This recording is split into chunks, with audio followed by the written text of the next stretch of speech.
Secret Treaties, Blue Oyster Cult.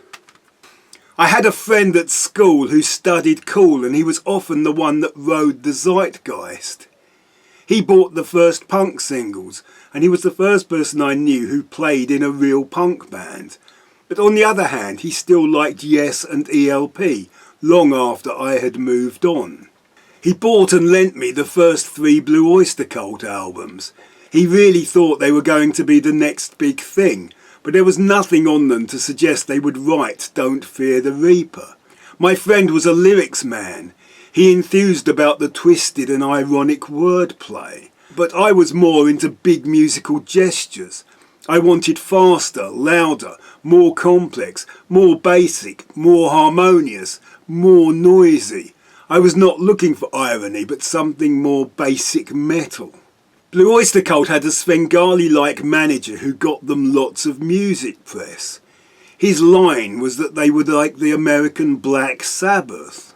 The idea that a group of middle-class musicians from that part of the world that produced bebop and beat poetry could recreate the sound of some working-class geezers from the damp, dark land of Satanic Mills is fanciful. One is East Coast and the other is West Midlands, and never the twain shall meet. Blue Oyster Cult were more like a psychedelic rock band, like Spirit or Iron Butterfly.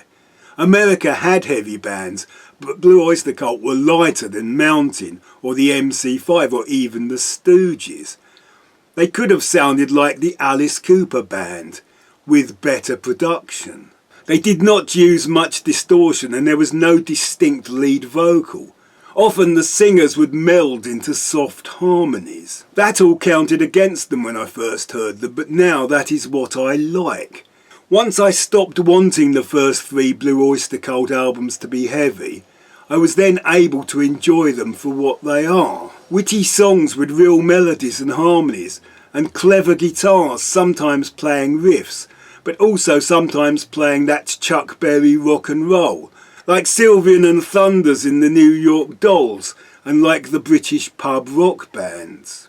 There are songs with twisted lyrics about perversion and murder, like the very catchy Career of Evil, Harvester of Ice, a Dominance and Submission.